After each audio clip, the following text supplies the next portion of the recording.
Eventually, you hear voices and footfalls. We're here and here, help! Nancy, is that you, Mr. Richards? Major Murdoch. Nancy. Oh, Corvus is trapped behind the rubble in the middle passageway. We should probably get him out. Assuming he's not dead.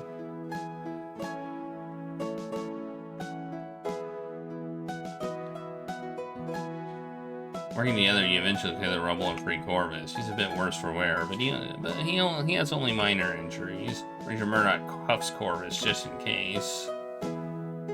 Did you see Nessa leave or pinned under rubble? No, not at all. Didn't hear anything either. Could be that she's trapped somewhere in the mine. There's no way of knowing.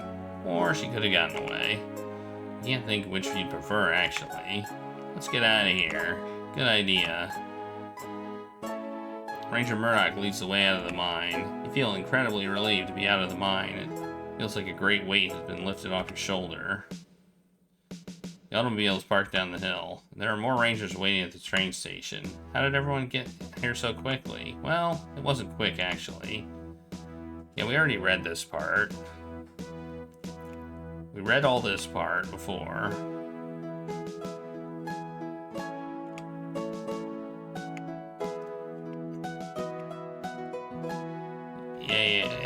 Okay.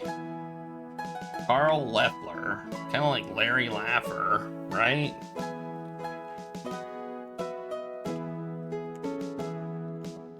We did good. And look, Evan's with us this time. Look at that. Evan's with us. Then we can do a quiz. This dialogue might be slightly different.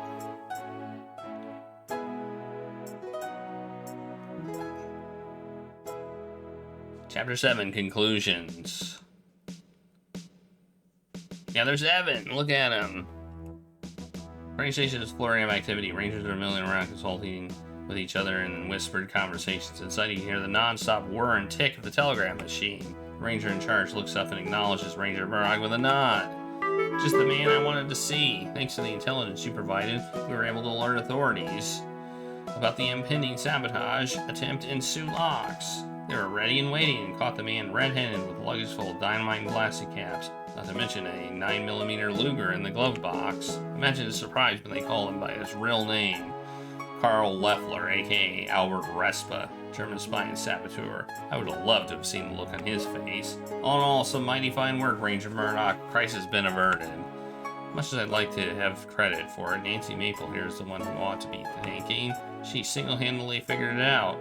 All I did was pass along the information. Well then, my thanks to you, Nancy Maple. You're a Canadian hero.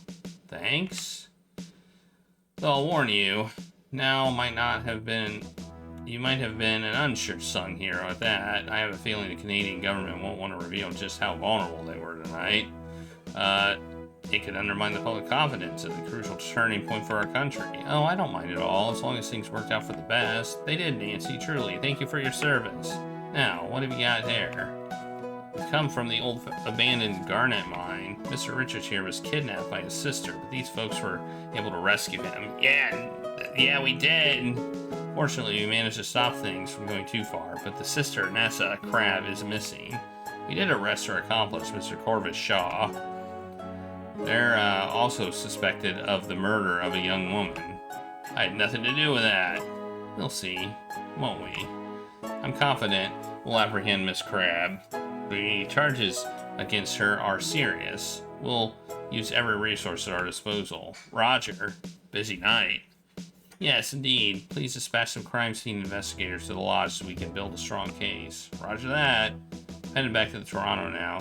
Need to meet up with some higher-ups immediately. The Northwest Mounted Police has commandeered a train back to the city. I've been told to call Toronto home. Miss Maple, would you join me? I'm exhausted. I don't think I'm up for more traveling tonight. I'm not yet ready to leave Crimson. Suit yourself. I'll need to take your statement for the report, but I can do that. That can wait a day or two. Thank you. I'll need a bit of time to get my thoughts in order. Of course. There's going to be a ton of paperwork to do for this whole caper.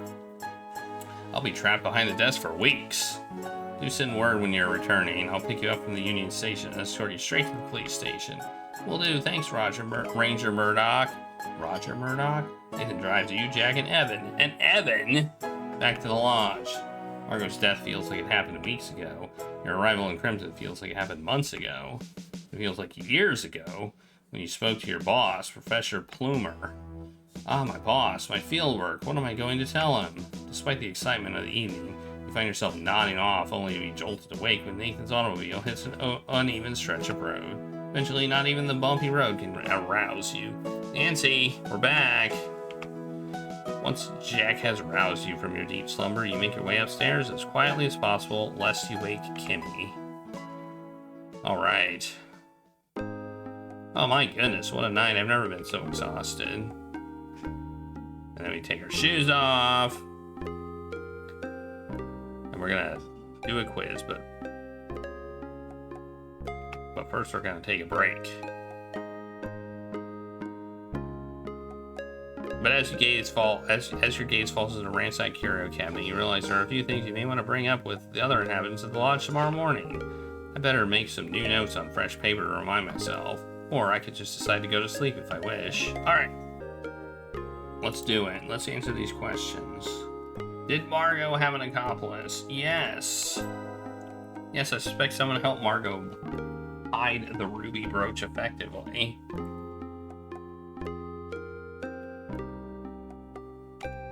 Who was her accomplice? Jack. I'm quite sure I'm right about that. Jack and Margot were thick as thieves, literally. I found the brooch in Margot's walk-in closet pinned under a hat, after Nessa and Corvus had already thoroughly searched there, including the hats. Margot was already dead by then. Jack must have hid the brooch there after Nessa and Corvus were finished searching that room. Jack must have hid the brooch there.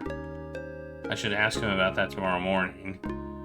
Now about the curio cabinet. Who stole the pair of antique silver steins? It was Margot. She said she did. Margot's fingerprint was the only one I lifted from the smashed curio cabinet. Plus she admitted to taking the antique silver wedding signs. It's all pretty clear cut. But she mentioned having help. Who helped with the steins? Well, I don't know about that. I'd just say Jack. I'm not sure I got that right, but that's my best guess. Who was the imposter? Albert. Yeah. Because he never once consulted them. They were part of his disguise. That explains why he was examining the glacial erratic. He had no idea that it would be a good indicator of the geology in the area. The report Albert wrote for Nessa demonstrated no knowledge of proper field report procedures, nor appropriate use of mineralogy terminology. He is definitely not a mineralogical expert. I wonder if he was even Belgian. What was Kimmy's true goal? Birds. After everything I've witnessed, I'm pretty certain that Kimmy was just a keen bird watcher who probably had the worst vacation of her life. I mean, she saw the birds. Everything and anything can look suspicious if you're looking for suspicious activity. Were Richard Evans and Nathan Cardinal friends or enemies? They didn't say they were friends. Their conversations in the conservatory indicate they were similarly aligned when it comes to the fate of the lodge and lands. They also met up in the study after that first dinner. It's hard to tell if they were friendly then. But I did see them shake hands. They respect each other. Nathan and Albert had a clandestine meeting in the boathouse. Nathan had paid Albert for a mineralogical report that concluded that lodge and lands didn't contain diamonds. Nathan wasn't concerned about the truth. He just wanted to protect Crimson from being a mining town again. And Nathan helped me and Jack rescue Mr. Richards tonight. He's a true friend. Mr. Richards is lucky to have him. What were Jack and Nathan trying to conceal? Diamonds? It is possible, after all, but so far, that is only a hunch based on the samples I've gathered. I'll need to verify my hypothesis when I get back to the museum. Where did Jack conceal the salt? I wish I had found solid evidence that Jack had hidden diamonds in the smokehouse. Were Margot and Jack having an affair? How did I not find evidence? Like, I examined the salt. And I tried to take more salt. And I feel like I could have found more evidence, but I feel like the text parser was getting in my way of that one. No. Quite sure Margot and Jack were just friends. He explained the meaning of their secretive boudoir meeting and was helping her inject her medicine. Jack was a good friend to Margot and nothing more. He told me so, and I believe him. What's more, the evidence I found backs him up. I found his fingerprints in Margot's medicine kit. What item suggests Nessa came to the lodge intending to threaten or harm Evan? I'd say almonds.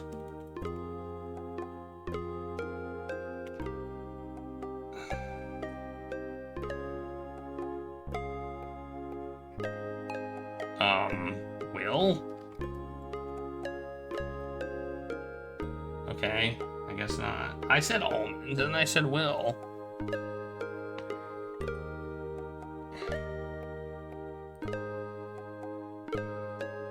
Maybe the knife? I don't know. I don't know the answer to that one. Anyway. You wake up the next morning feeling refreshed and ravenous. As you make your way down the upstairs hallway, you begin to smell the inviting aromas of coffee and bacon. You enter the kitchen and find the other inhabitants gathered around the table, digging into a hearty breakfast. You join in. We're eating. Add food. Morning light is streaming through the small window, causing motes of dust to sparkle and dance in the light. Mr. Richards is slumped in front of his plate, eyes downcast, and he is alive. Jack, you helped Margot steal Nessa's ruby brooch, didn't you? I found your fingerprint on it. Well, I didn't help her steal it. I helped her hide it. I think we were all sick of Nessa's shenanigans. How did you know? I found Nessa's brooch in Margot's walk-in closet pinned under one of her hats. But that was after Corvus had thoroughly examined those hats. So someone moved her to move the brooch after Margot died. You were close with Margot. She trusted you with her secrets. Yeah, it was me. I hid the brooch up there in the closet after Nessa and Corvus had ransacked it after Margot died. I figured it was the last place they'd check. If they ever came back to the lodge to take another look. Would have kept it on me, but except we were heading to the mine last night to go find Mr. Richard. Who knows what could have happened. I didn't want to get caught with the brooch and charged with theft. We planned to sell the brooch to help pay for the lodge's upkeep. It ain't cheap. Nessa was trying to lay claim on the whole place, but she never lifted a finger to take care of it, nor sent a dime. I actually think that's a pretty good idea. What do you think, Mr. Richards? Sounds good to me. That would be a nice thing for Nessa to indirectly do. She certainly wouldn't intentionally do anything good for anyone else. You hand the ruby brooch over to Jack. Thanks, Nancy. Maybe I can get a new mop. Her secrets, you mean... like her in her boudoir on the first night you arrived? Yes, I know we've already discussed that. You said you two were just friends, and I believe you. Yeah, Jack helped Margot with her treatments. Solvarsen treatments. You knew about that? Sure did. Jack helped her with that every night. I couldn't. Too squeamish. The injections were very painful for her. I couldn't stand to do them. Well, that makes me feel better about that. Margot knew Nessa and Corvus would rummage through her things. Her vanity was a lock. Her vanity has a lock, and she suspected that it wasn't secure. In fact, she suspected it had been tampered with already. I kept the brooch in my pocket for a bit, but when we were fixing to head to the Garnet mine, I didn't want to bring it with me. So I nipped upstairs to her giant closet and pinned it to the underside of one of her hats up in one of those mannequin heads. I figured, should Nessa and Corvus return to the lodge, the last place they'd look is somewhere they'd already searched. Kimmy, I'm sorry that your birding trip was full of so much drama and tension, but I'm very glad I got to meet you. Thanks so much, Nancy. It's very kind of you. Yes, this was one of the strangest trips I've ever taken. So much unpleasantness and tragedy. But I don't regret coming here. Crimson is a beautiful place.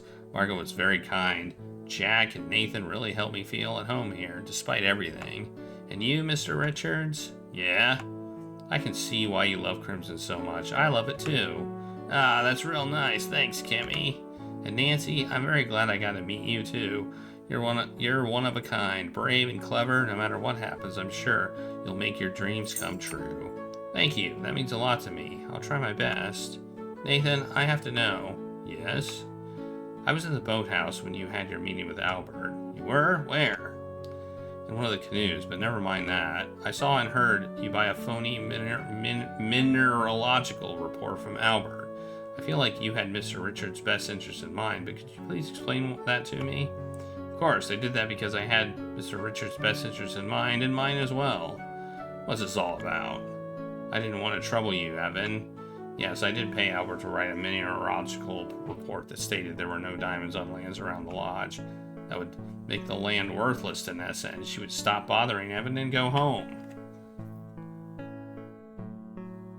Albert seemed to be not who he said he was. I've met mineralogists, and he was no mineralogist. I had a funny feeling about him, too. He was perfectly willing to prepare the document to say what I wanted for a price. I still have it with Albert's signature and official seal. With Evan's permission, I plan on mailing it to the federal government. We can be free of these troubles once and for all. Yeah, let's do it. You weren't the only one who paid Albert to prepare a false report, Nathan. What?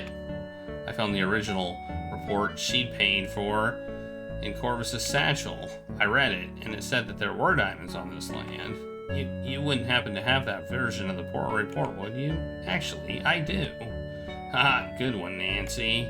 Albert was clearly a fraud, looking to make some money by producing false reports that can never be considered official. I'm due to meet with Ranger Murdoch down in Toronto and be interviewed about everything that's happened. I'll be submitting this report as part of the evidence against Albert. I'll be writing my own field report about Crimson, considering the circumstances and my methodical work. I think the government would be keen to accept my findings. I have to know, are there diamonds here in Crimson? Mr. Richards, Nathan, and Jack exchanged meaningful looks. I think you and Jack were picking diamonds out of the riverbank when I saw you two last night. I collected a sample from that area.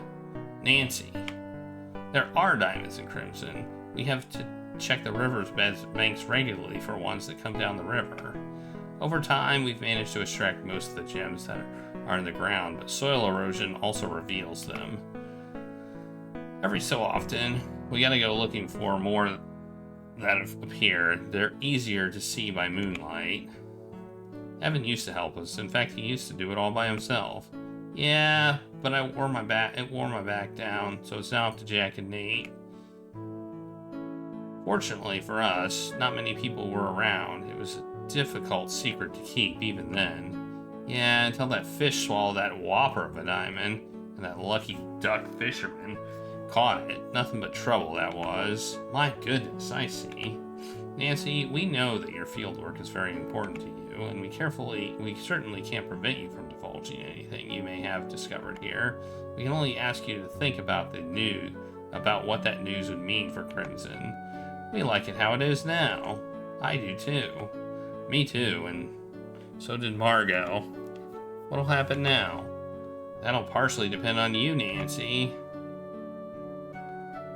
You all pile in Nathan's automobile except for Mr. Richards, as there isn't enough room in the four-seater. You sense you'd like some time alone anyway. He gives you and Kimmy a nod and then turns away. As the automobile trundles away from the lodge, you crane your neck and take one last look. I'm really going to miss this place in spite of everything. Regulus, would you just lay down? You turn and face toward the rattling of the rough road. You turn to face forward. The rattling of the rough road makes it hard to think. The only coherent thought you manage to have is, what will you tell your boss, and what could that mean for your future? Thank goodness the bridge has been repaired enough to allow trains to cross it again. Repaired? Enough? Heh, you are traveling light, Nancy. I wouldn't be too concerned. Traveling light. Thanks, Albert. Okay, Nancy. The train's gonna leave soon. Be well. Oh, but what about you, Kimmy? I've talked it over with Evan, Jack, and Nathan. I think I'll stay on for a bit.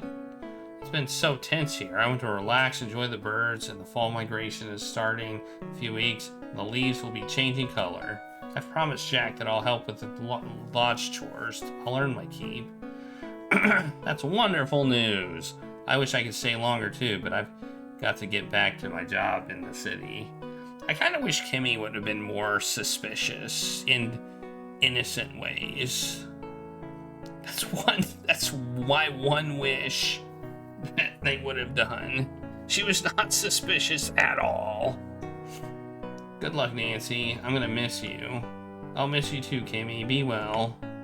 I'll miss you all. Thanks for letting me stay with you. And please, thank Mr. Richards too. We'll let him know. You're made of pretty tough stuff, Nancy. Jack's been telling me how brave you were down in the mine. We're grateful for all you've done here. Jack? Oh, when we blew it up. Okay. Goodbye, Nancy. Yeah, bye, Nancy. Now go on. The train's not gonna wait forever. Right. Are we gonna get an evaluation at the end? Curious. No, and then they turn to the camera and go like, haha, we're evil. You stare at the train window. It's a clear, cool morning. As crisp and refreshing as it is this far north, you brace yourself for the muggy summer heat down by Toronto. Your mind is buzzing with all that has transpired over the last few days. It feels like you're returning home from a long voyage. You can't help but wonder, did you miss anything? Did you leave any loose ends? Would you like to be privy to some helpful introspective thoughts? Yes or no? Sure, why not? Yes. You ponder the thoughts you had in the previous night before bed. If I'd confronted Jack with hard evidence, I might have gotten a confession. For what? What could have happened to the silver steins? Maybe if I asked around after Margot's death, folks would feel less protective of her and more talkative. I'm pretty sure that Nathan was Mr. Richards' friend. Did I miss any important details of his actions?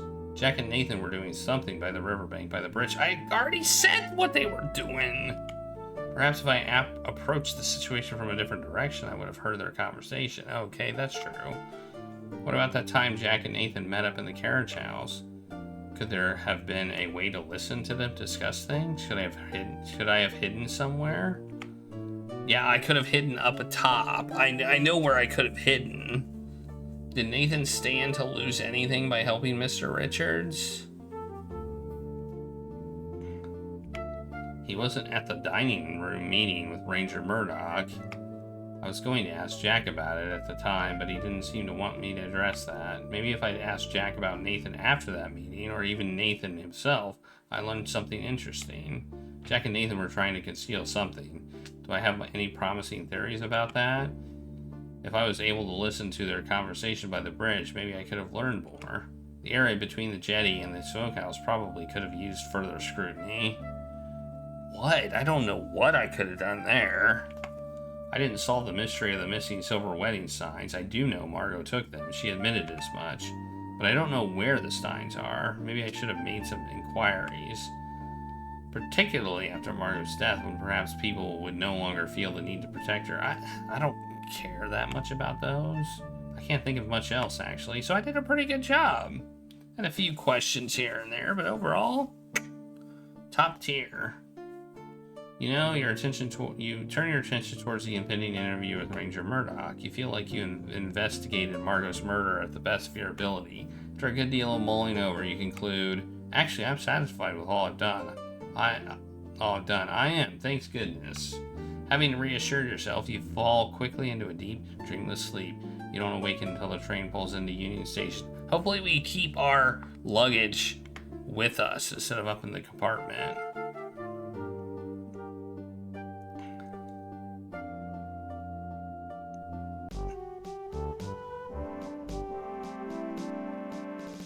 Back in Toronto, Ranger Murdoch meets you at Union Station as arranged. Ranger Murdoch! Hello, Nancy. It's good to see you again. Would you like me to drive you home to rest? No, thanks. I'm eager to have my interview. Let's go. Right, follow me.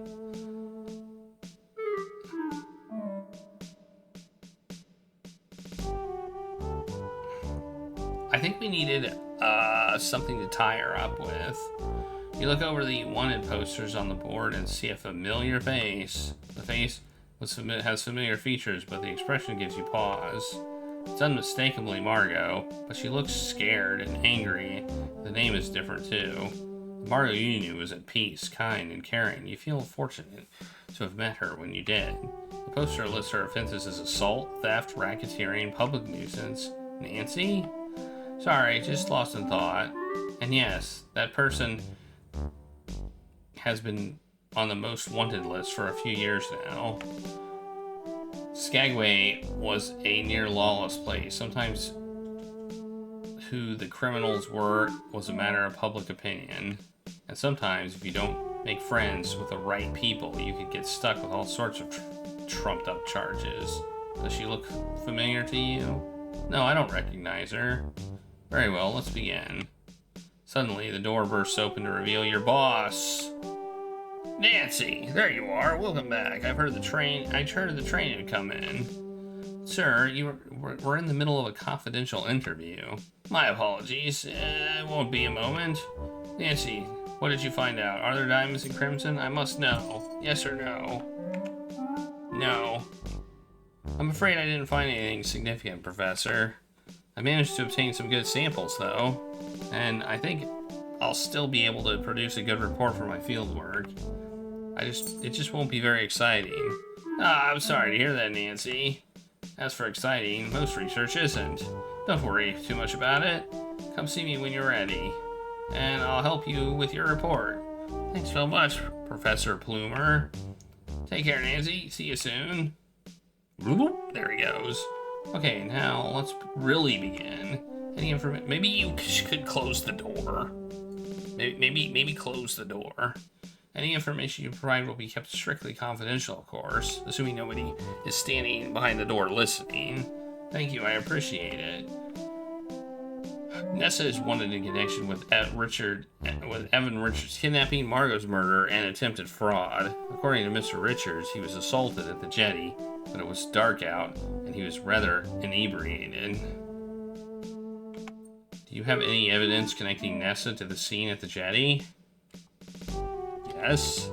Yes, I do. What evidence did you find? If there are multiple points to make, we'll discuss them separately. One-word answers will suffice.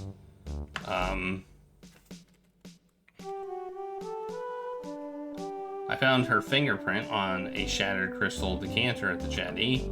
It was made of thick glass. It wouldn't have broken from being tipped over or dropped from carrying height. I think Nessa had a confrontation with Evan on the jetty, during which she forcefully threw the decanter down, causing it to break. Well done. Our investigation found that broken decanter and came to a similar conclusion. Did you find anything in the areas besides the jetty that could connect Nessa to Evan's kidnapping? Yes or no? Yes. I think I did. Yes, I do. What evidence did you find? If there are multiple points to make, we'll discuss them separately. One-word answers will suffice. What else did I find? I found the jar. That's the murder. Oh, hair. Hair. I recovered these hairs from the woods north of Jetty. I'm pretty confident they belong to Nessa. You hand the long gray hairs over to the Ranger Murdoch. Wow, our investigators didn't find any hairs. I'll send someone over to take another look.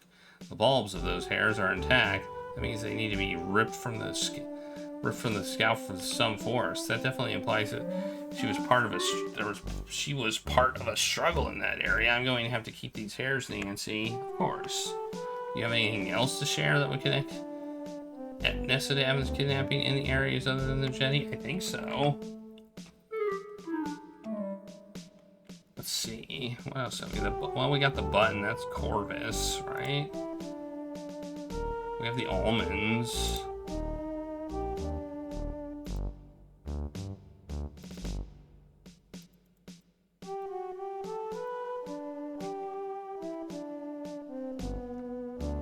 Oh, we have the fingerprint. We have another fingerprint.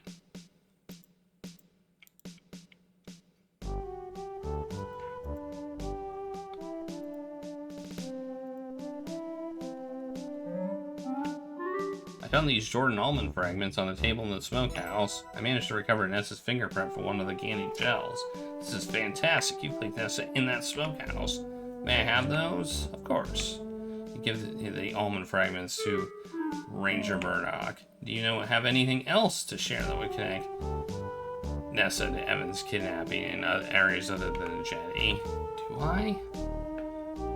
I don't think so. Do I? I've had this hat the whole time and I've never used it.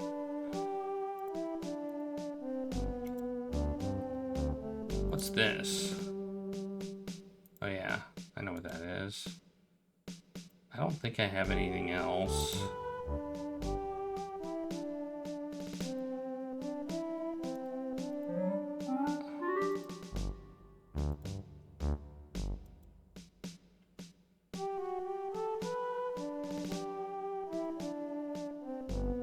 I don't think so.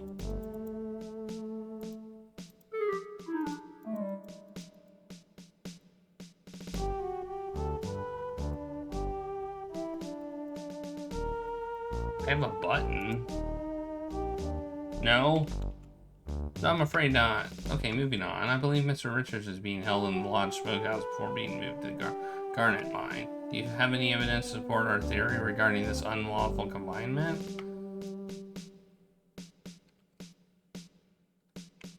Yes? What evidence do you find? One-word answers will suffice. What else? What do I have to support the unlawful confinement? Well, I have the button.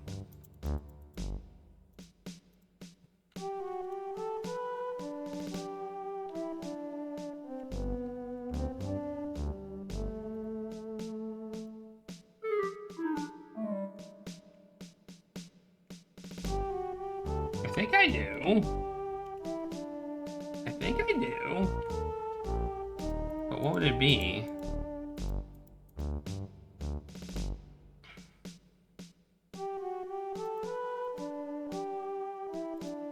I mean, I have the will, I guess.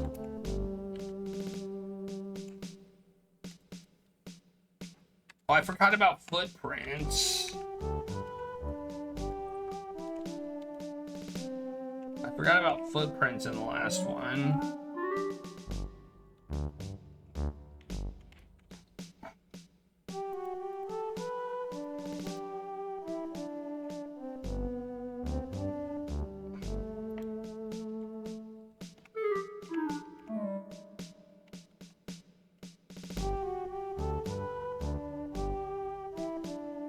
No, not crumbs.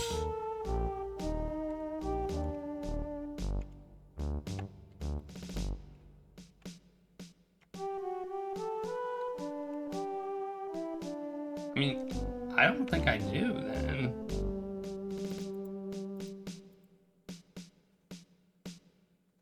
The will and the report aren't good enough.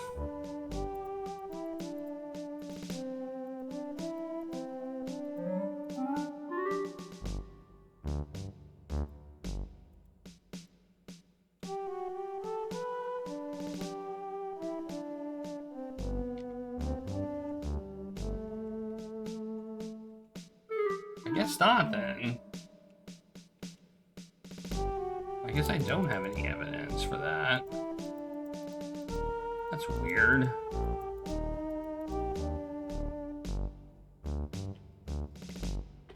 Maybe I could have taken the rope like pieces. Okay, moving on.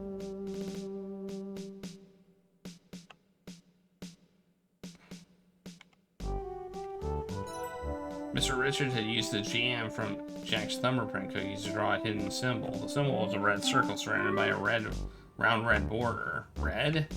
It's a raspberry jam. I tasted it. Yes, it was delicious. The symbol even resembled the thumbprint cookies, which I learned were called Hallongrada in Swedish, which means raspberry cave. And a raspberry cave could be a garnet mine. Exactly. Mr. Richards was talking about the garnet mines and dinner the night arrived in Crimson. He said they've been deserted for years. It was a perfect place for them to hide him. Mr. Richards told us that Nessa was attempting to intimidate him into signing a forged copy of his own will. Do you have any knowledge that might back up this claim? Yes. I have the will itself.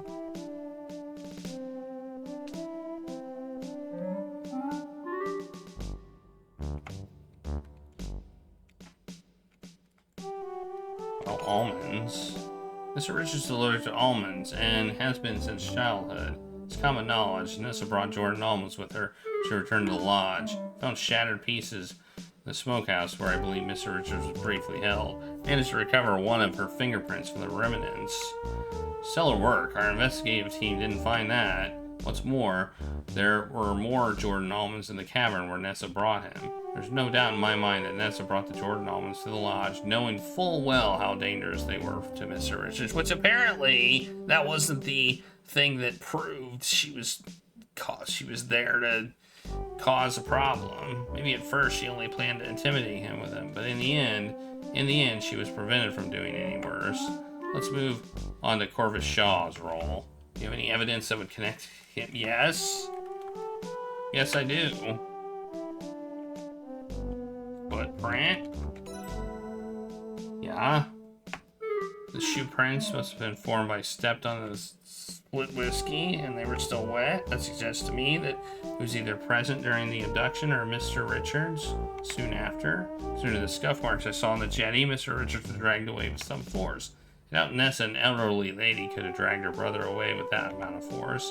That's terrific work, Nancy. Our investigators didn't see any shoe prints on the jetty. They must have dried up before we got there.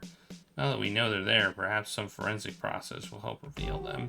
I think Corvus's movements during that time were pretty clear. Very thorough of you. Every bit helps. Do you have anything else to share that would connect him to the crimes? Button. Found this metal button, which recovered from outside the smokehouse. I observed Corvus wearing a striped vest with this exact type of button that very same night. If you examine his clothing, I'm sure you will find that one of the buttons is missing. We did indeed make note of a missing button, and we know what happened to it. It's a very good piece of evidence. May I have it? Of course. I think that's all the information I have connecting Corvus to the crimes. What about lesser crimes? We suspect Corvus was brought to the lodge by Nessa to commit fraud. Do you know anything about that? Yes. What proof do you have that Corvus intended to engage in fraud? Will? I found Mr. Richards' last will and testament. Corvus's satchel. It stated that Nessa was to get everything after his death, although I hadn't been signed by Mr. Richards and the writing was in Corvus's hand. That seemed pretty fishy to me. Very interesting. Do you happen to have the document? I do. Here you go. Yay. Thanks, Nancy. You're welcome. What about Carl? What can you tell me about him? Rangers apprehended him in the middle of his sabotage attempt, so that's an open and shut case. We suspect his man is involved in other illegal acts. Do you think you can attribute other criminal activities to him? Yes. Yes, I do. What have you discovered? Report. Fascinating. You wouldn't happen to have the field report, would you? As a matter of fact, I do. Great work, Nancy. It's not worth the paper it's written on. Any mineralogist will tell you that. The Geological Survey of Canada would never endorse it. I'll be writing my own field report, which I'm hoping the Royal Canadian Museum will publish. I'm proud of the work I did. With any luck, my report will be a newly definitive survey of Crimson, Ontario. Sorry, I gotta get carried away. Back on topic. I was witness to a secret meeting in the boathouse between Nathan and Albert. I clearly heard Albert saying the contents of the envelope he was carrying was a report, signed and sealed, that there were no diamonds in Crimson. Nathan paid him for his version of the field report. I wish I had something to show her. Tell Ranger Murdoch about that. Sorry, I was mistaken. Can we continue? Of course. Okay, do I have anything else? Let's see. I have the bullet. I have the tape too. I have the ticket. Bullet. Okay. Tape. Ticket? I found this train ticket stub in one of the jackets he left behind before he fled the lodge. When I saw him on the platform, I mentioned that I hadn't seen him on the train. He told me that he'd been in first class, which was a lie. His ticket stub clearly says coach, same as mine and Kimmy's. I vaguely remember a man sitting directly behind Kimmy and I for part of the journey. He was concealed by a newspaper. I never saw his face. I think he overheard me and Kimmy talking about Crimson and why we were traveling there. He must have been afraid I'd be able to reveal him as an imposter if I had my field kit, so he got rid of it while me and Kimmy were sleeping. I think he tossed my luggage out of the back of the train. That would be the easiest way to dispose of it, Saren. Yeah.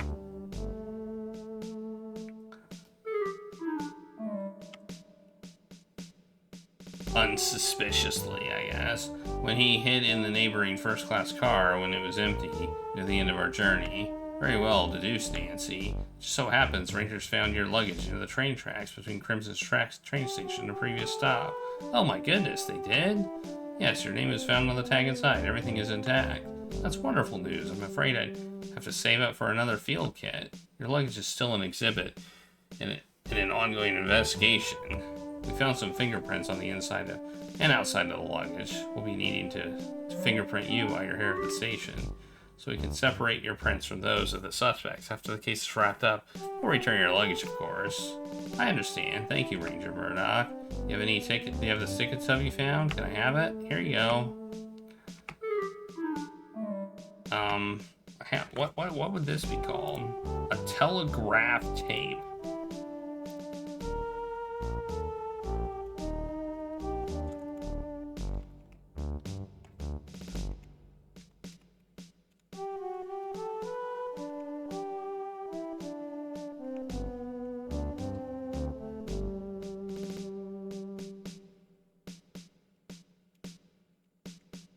Okay, apparently not.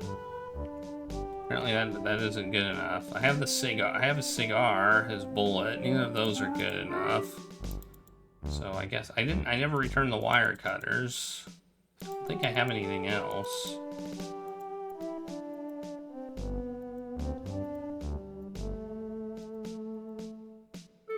Let's just say fingerprint, just in case.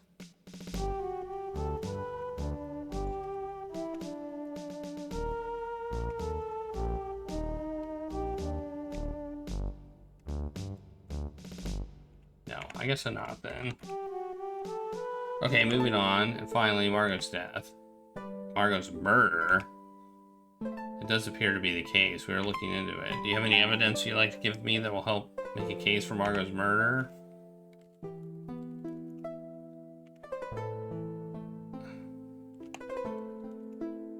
I took the sample of hair after she died. I've read that hair analysis somehow helped determine the cause of death. Yes, indeed.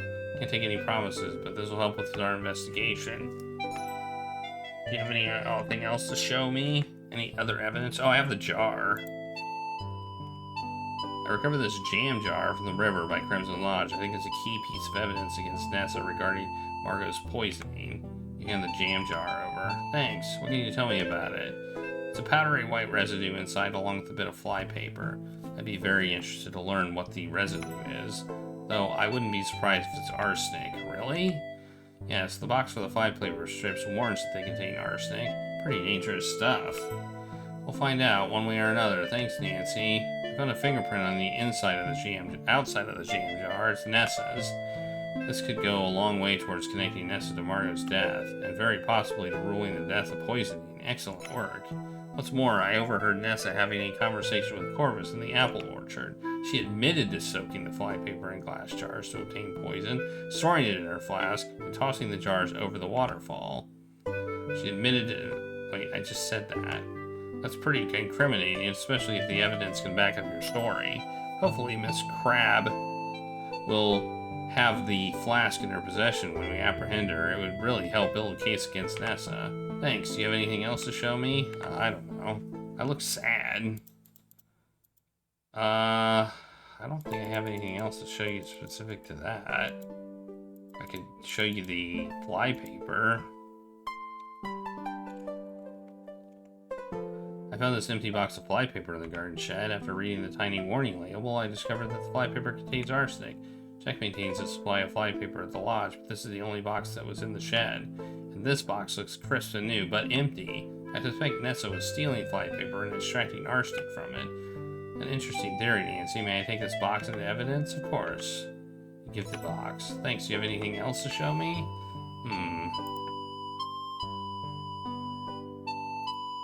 We got some diamonds, it looks like. I think I have anything else. I mean, we have fingerprints, but I don't...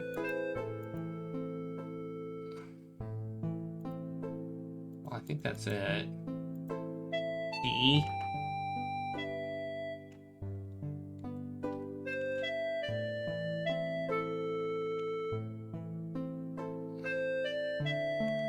I don't think I have anything else to show you related to that.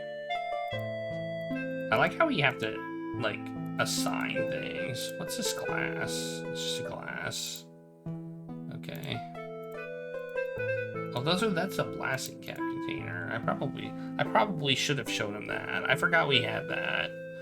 I thought that was the compact.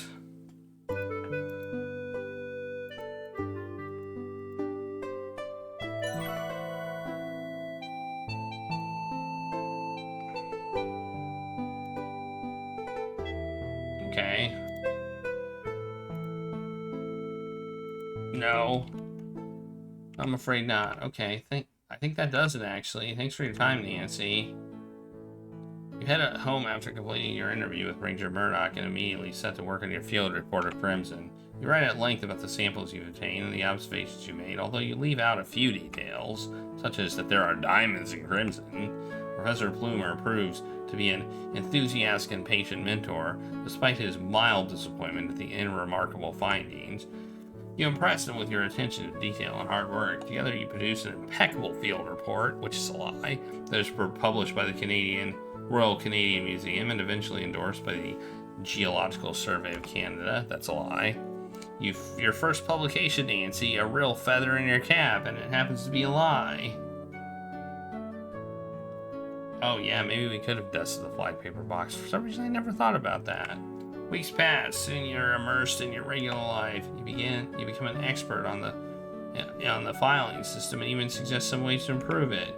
You find yourself missing the fresh air, the roaring waterfalls, the rushing rivers of Crimson. You wonder if you'll ever hear about how things are going up there. Until one day... Are you there, Nancy? Hey, it's the cat again. We already put that cat in, but there it is again. Same cat, same place.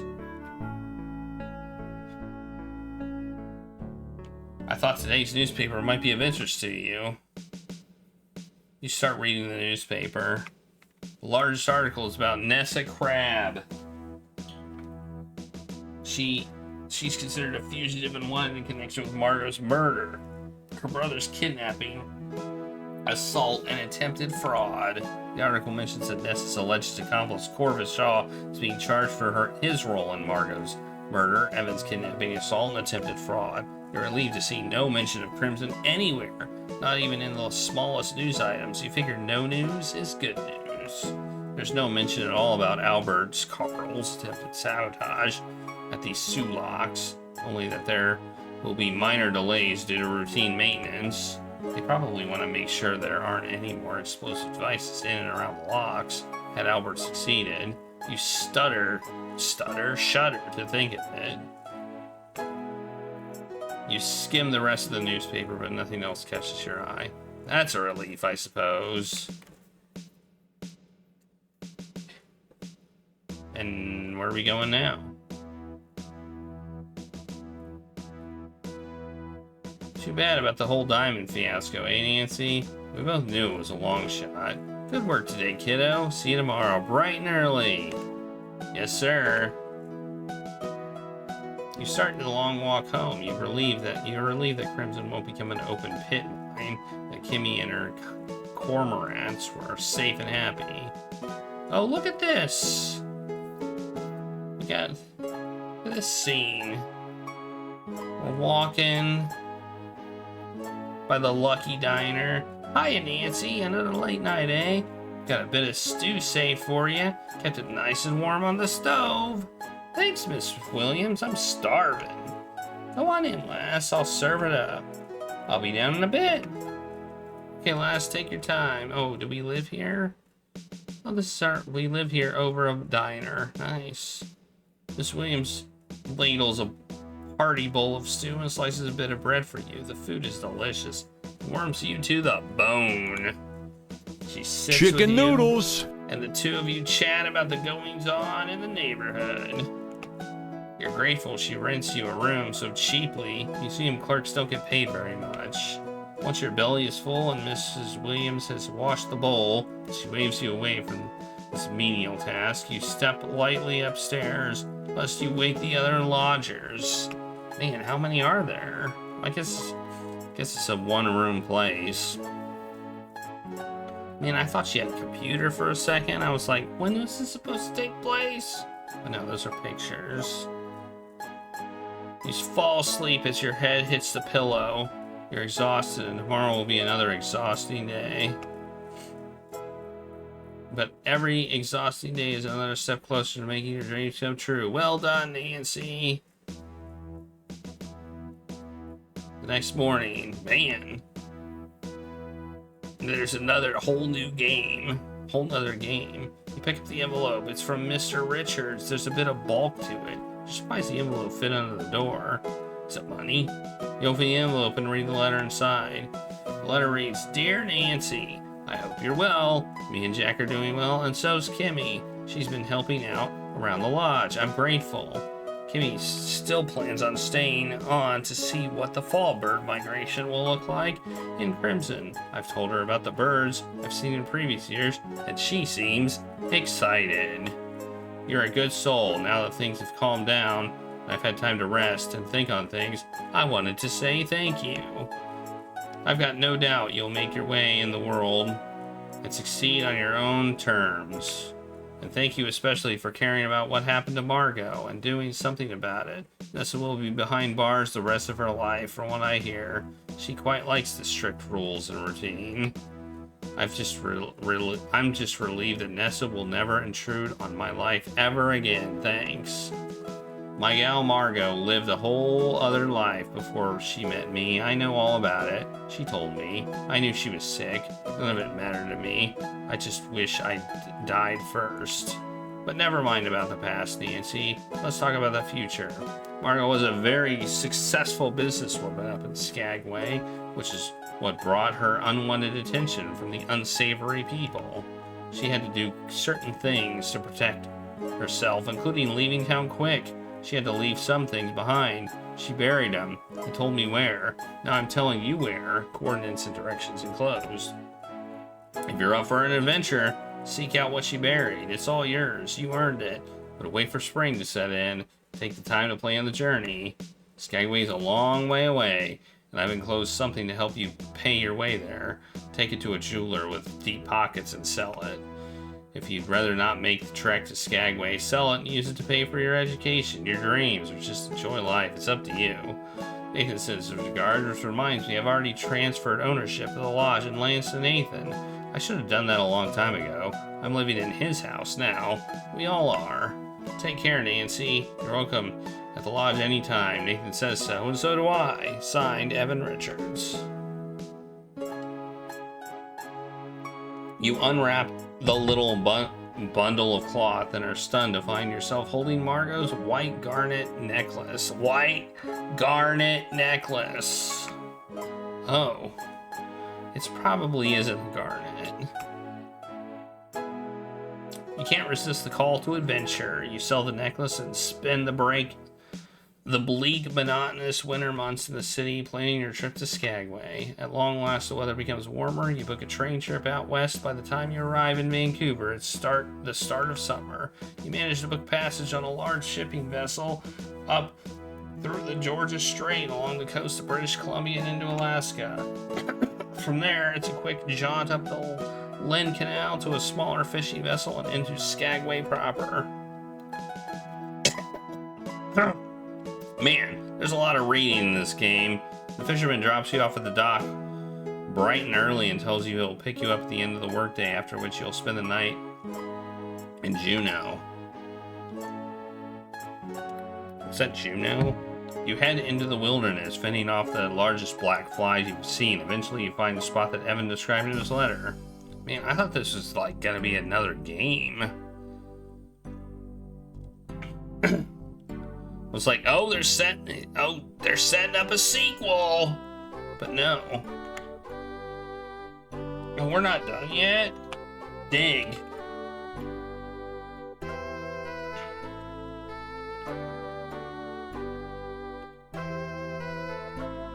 Excitedly use your trusty trowel to dig under the bush. You don't have to dig very far down before you hit a wooden cigar box. Ooh, inside the cigar box you find a purple velvet drawstring bag and an envelope. There's a letter inside the envelope. You unfold to start reading.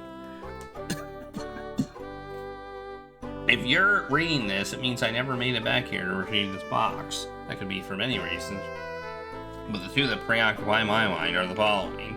Number one, that I've managed to find a place where I belong, among people who love me, and that I never felt the need to return. The other reason is that I'm dead. Well, technically, both reasons are correct.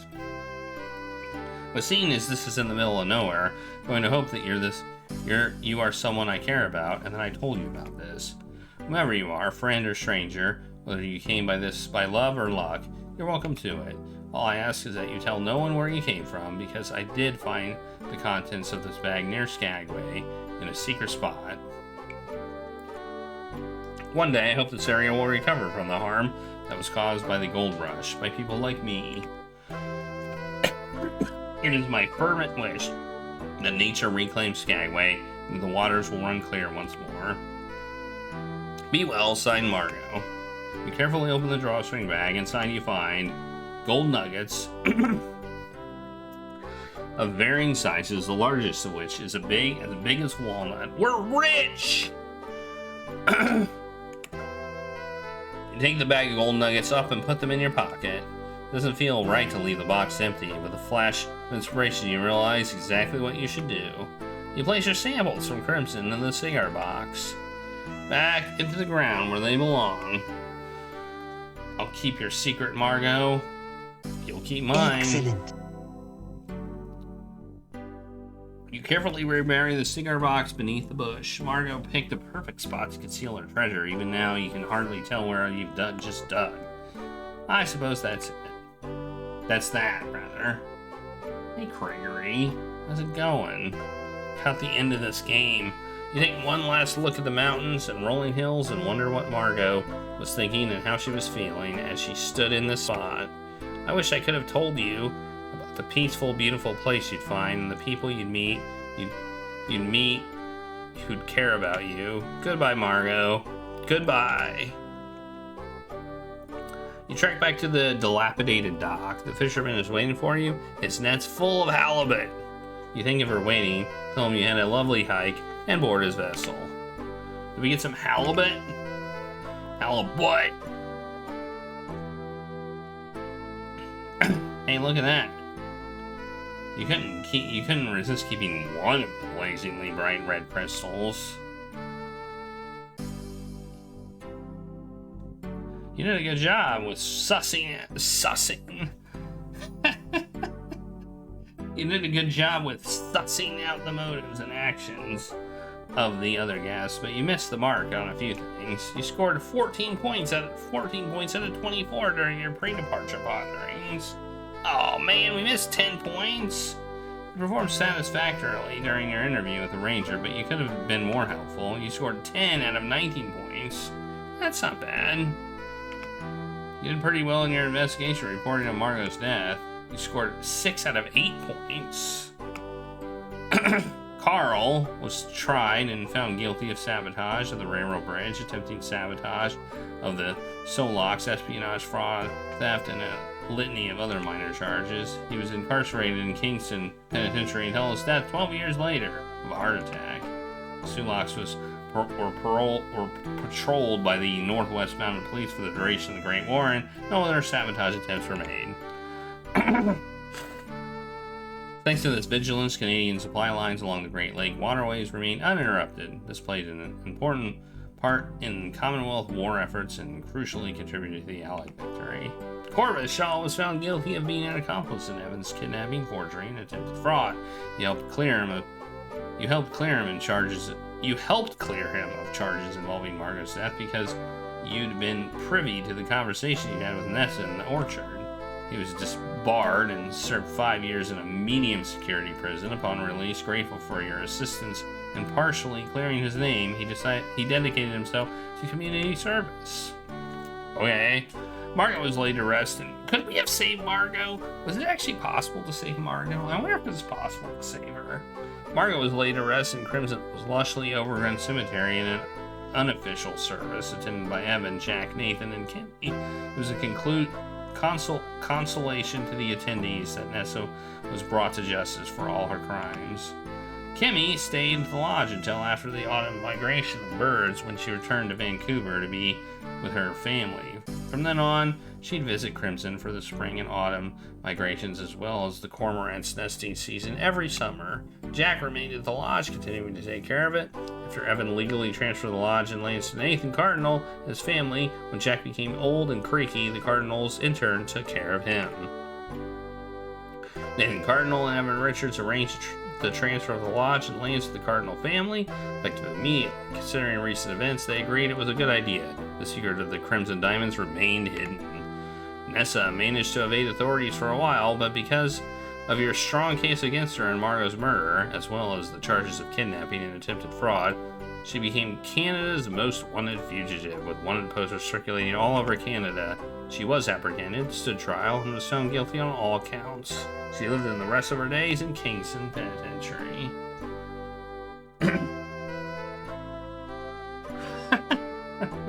Do you think there's any spoilers? No spoilers at all!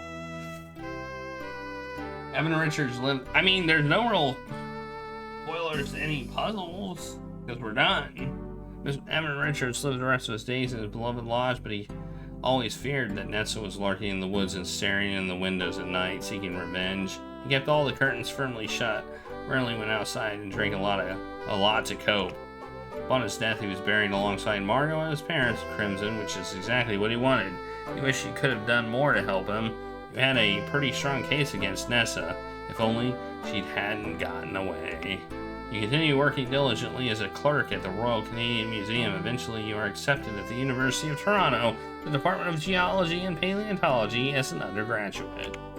Professor Plumer spoke highly of your fieldwork in Crimson in his letter of recommendation. Although your findings weren't revolutionary, he tells you that impeccable, exhaustive work, regardless of result, is the bedrock of any scientific discipline, and he's very proud of you, even though I lied. A few months later, you receive a letter from Ranger Murdoch praising your investigative prowess and tenacity in bringing Margot's killer to justice and helping to foil the sabotage attempts on the Sulaks. He says you're a natural detective and that he hopes your paths will cross again someday. Thanks for playing! I think that's the end of the game.